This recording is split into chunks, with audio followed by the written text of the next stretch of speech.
Today's recipe is super powerful though for those having oily skin. It helps balance out the skin's complexion. It helps to manage excess oil production, and it is 2 ingredients only. Super simple. We will make a Myrrh essential oil cleansing blend. For the ingredients, you would need 1 tablespoon of jojoba oil and 3 to 5 drops of Myrrh essential oil.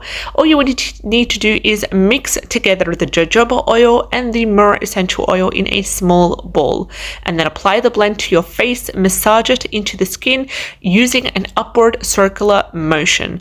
Wet a clean washcloth, wet it with warm water, place it on your face for a few seconds, and then you will feel that it is going to gently steam your skin. Use a washcloth to gently wipe away the excess oil and leave your skin feeling refreshed,